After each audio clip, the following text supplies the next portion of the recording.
My advisors, postdoc advisor, Roald Hoffman, won the Nobel Prize for his application of the next step beyond this called semi-empirical Huckel theory to Diels-Alder reactions. This is the predecessor to it. When Roald was doing his work, he used punch cards. You guys even know what punch cards are or have ever seen a punch card? I've never Computer used a computer. things? Yeah, they're computer things. I've never even used a computer with them. My mom went to school here and she said the computer, you'd have to sign up for time with it, and the computer was as big as this room. And it was absolute garbage. She was like, I just calculated stuff by hand because it was faster. I had to use it when I needed to. But it was the predecessor for what we have today. And we have a lot of power in our hands that we didn't back then. Okay, Huckel theory is limited in the scope of what it can do. We can utilize it to look at the molecular orbitals of pi systems, namely conjugated pi systems.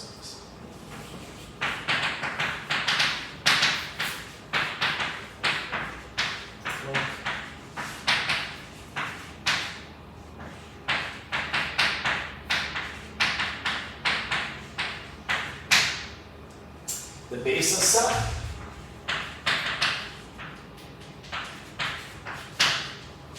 If you had to pick pi systems, what atomic orbital would you select for pi systems? P. And that's what we're going to do. It's formed from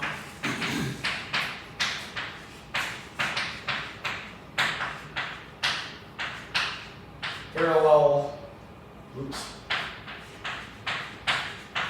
carbon 2p orbital. So here would be carbon number 1.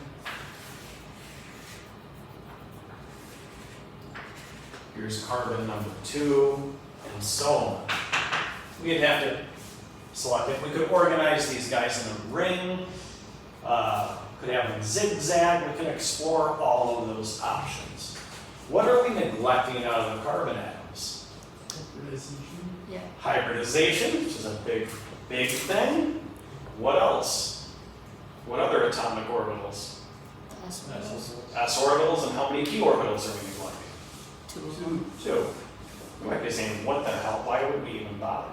You can actually get some chemically meaningful information out of this, which seems crazy. It's also an easy one that we can solve by hand. Let's talk about the rules for this thing.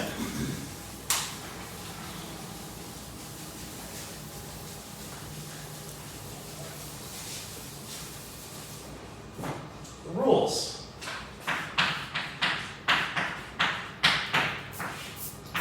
Rule number 1, only 1 2p per carbon. I'm not going to toss on more than 1 p orbital. 2,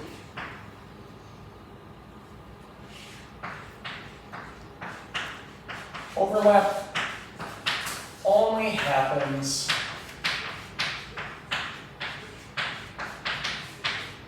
between adjacent atoms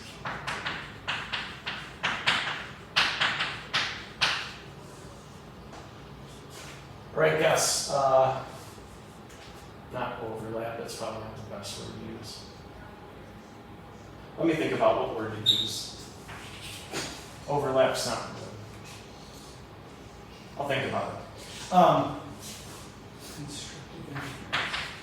The overlap matrix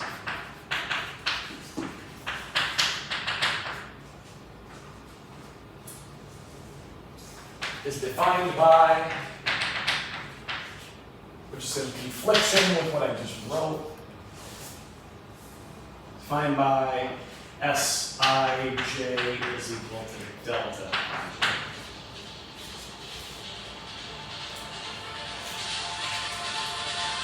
No, is that in conflict? I think that's the same. You're just saying nearest neighbors, right? I'm saying nearest neighbors here, But then here, Well, it's a delta function, if they don't, if Yeah. they're not bound to each other, then. then the overlap is 0. Mm-hmm. Something I don't like about this, I'll think about how I want to phrase it. Maybe it's just the adjacent. Or Yeah, maybe maybe it's adjacent. precision of language thing. Yeah, that's what I'm not being as precise as I want to be. That delta, what does the delta mean again? If it is one, if it isn't, it's Yes. Yeah. Okay. 4. Matrix elements. Hij are set to the negative of ionization potential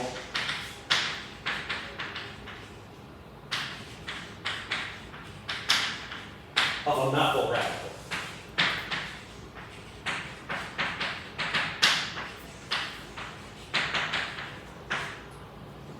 And we're going to give it the symbol, alpha. So another downside to this thing is it's empirical. It takes empirical evidence. It's not completely theoretical, which some people get grumpy about. To them, I say, many of you equations utilize the speed of light. If they do, that's empirically determined, so you gotta use some experiment. Hij, those resonance. I want to say resonance here, I think. Resonate. Anyways, I'll think about it. Hij matrix elements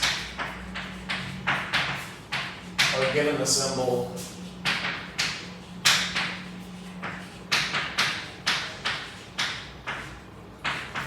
beta. This is a stabilization element.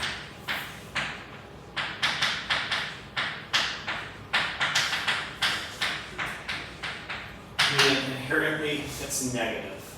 Alpha and beta are actually negative values. Okay, we're kind of at the end, well, we are at the end. What we're going to do next time is we're going to explain the chemistry of an allyl. So if you had to, let's say this is my carbon chain, how do you express an allyl? You could do like that. What's another way? the resonance model. Yeah, Resonance.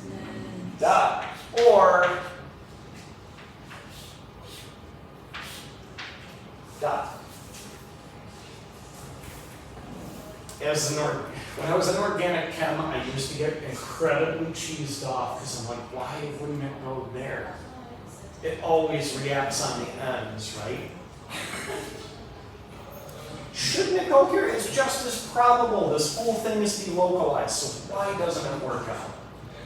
When I got to P-Chem, that's when I finally started, and another class called organometallics, that's when I finally started liking organic chemistry. And I could see the value in calculating things. And I think it's rather unfortunate that our education makes us do organic before all of this stuff, because you could just use numbers to do it.